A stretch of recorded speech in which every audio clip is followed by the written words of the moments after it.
I think based on everything I'm hearing, they haven't changed anything, and we have support from enough Democrats, and we're going to be opening up our country. It's too bad it was closed, but we'll be opening up our country very quickly. I'll abide by the deal. The deal is very good.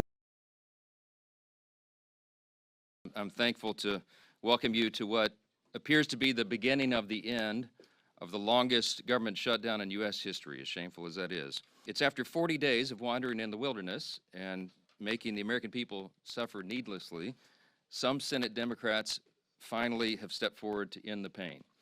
It appears to us this morning that our long national nightmare is finally coming to an end, and we're grateful for that. The question I was wrestling with is, if the tactic isn't working, and there were no prospects that it was going to work, then let's move on, not make a lot of other people suffer in order to get a goal that wasn't attainable. It doesn't change the core problem here, which is we need to decisively address the Republican health care crisis on behalf of working class Americans, everyday Americans, and middle class Americans. I could spend an hour talking about all the problems we've seen, which have snowballed the longer the shutdown has gone on. But all of us, Democrat and Republican, who voted for last night's bill are well aware of the facts. And I'm grateful that the end is in sight. But I would encourage every member of this body, Democrat or Republican, pro-bill or anti-bill, not to stand in the way of our being able to deliver the coming relief quickly. The American people have suffered for long enough. Let's not pointlessly drag this bill out. Let's get it done, get it over to the House so that we can get this government open. The health care crisis is causing millions of families back home sleepless nights because they don't know how they're going to afford health care insurance so much needed by their families. Doing nothing is unacceptable, but that's the choice the Republican side made in obeisance to Donald Trump. Republicans now own this health care crisis. They knew it was coming. We wanted to fix it. Republicans said no, and now it's on them. When people's out-of-pocket costs double or triple, very soon Americans will know Republicans made it happen. Joining us now is David Riley. He was an air traffic controller for years. He is now retired. I think there are only one other group of people that are more tired of this than the travelers, and that is the air traffic controllers. They are having to work under extremely difficult conditions, high stress conditions, without being paid. You called that mandatory scheduling cutback of 10%, which was announced by the Trump administration, of flights, kind of ludicrous. Why is that?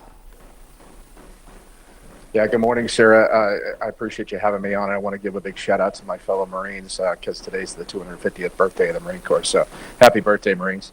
The flight reduction is completely arbitrary. I don't think it's necessary. The FAA has plans and procedures to handle sectors that are heavier or towers that are heavier through traffic management initiatives to reduce the amount of traffic that's going into one particular airport or a sector in the en route environment, that kind of thing. So just to arbitrarily come out with a number of saying you have to reduce your flights by 10% or 15% by Friday or 20, or we're going to shut the whole thing down by Thanksgiving, I think is completely ludicrous in the fact that the FAA has mechanisms to do that, to keep the safe skies in those sectors that need it. Can you just give us a sense of what the stress is like as a controller, and add on to that the fact that they are not being paid and there are fewer and fewer people that are doing the job?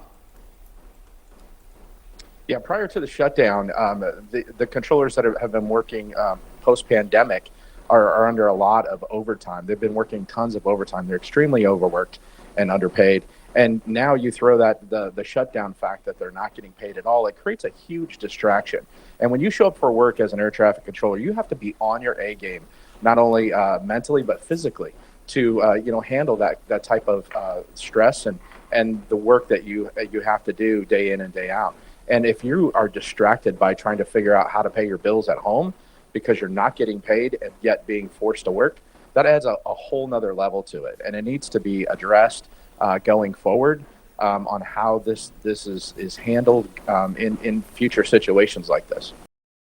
The motion upon reconsideration is agreed to. The government's a big step closer to reopening after the Senate voted to advance a stopgap funding bill last night. It's a compromise between centrist Democrats and Republicans. It does not extend expiring Obamacare subsidies, so many Democrats opposed it. We must fight because a senior citizen cannot afford to pay $25,000 a year just for health insurance. We must fight to keep millions from financial ruin. Republicans do agree to a vote on the subsidies by early next month. We have senators, both Democrat and Republican, who are eager to get to work to address that crisis in a bipartisan way. The bill funds much of the government through January. The broader deal has longer provisions for military construction and Veterans Affairs, the legislative branch, and agriculture. The plan funds SNAP through September. People are hungry.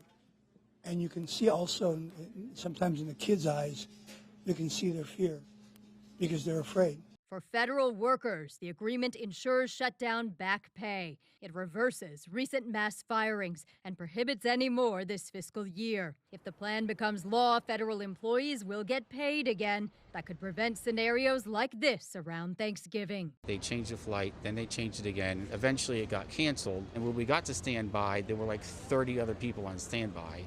I'm Amy Kiley reporting. A Sunday night breakthrough in the Senate is putting Congress on a path to potentially end the shutdown. Our long national nightmare is finally coming to an end. 8 Democratic centrists broke with party leaders to join Republicans in a 60-40 vote to advance a federal funding measure in exchange for a future vote on extending Enhanced Affordable Care Act subsidies. However, Republicans have not guaranteed to extend the health care subsidies that are at the heart of the fight, frustrating party progressives. That is a totally meaningless gesture.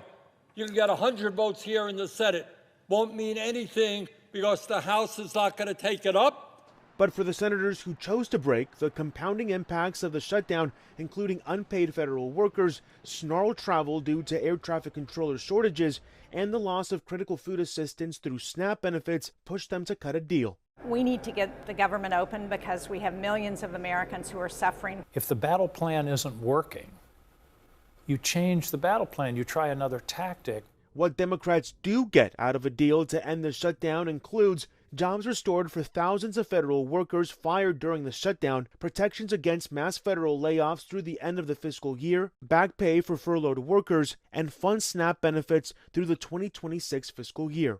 For the millions of Americans feeling the shutdown pain, the end may finally be near. In Atlanta, I'm Ivan Rodriguez.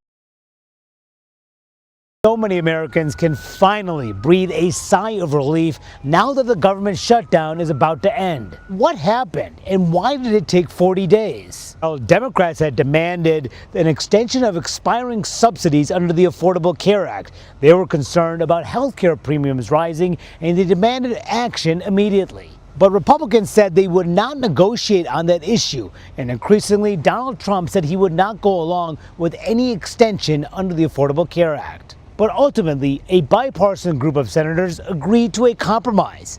They said there would be a separate vote on the Affordable Care Act, not tied to government funding.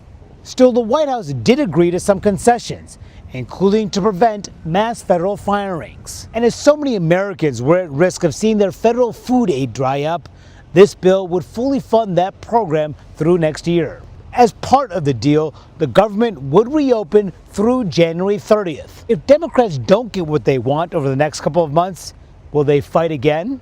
Ultimately, 8 Democrats voted with Republicans to advance this plan to reopen the government, but they are divided about whether it was worth it. The Senate will still have to give it final passage, and then the House, which has been out of session since September 19th, will have to come back to town to pass this bill. And then President Trump will have to sign it into law. So the government will remain shut down for at least a few more days.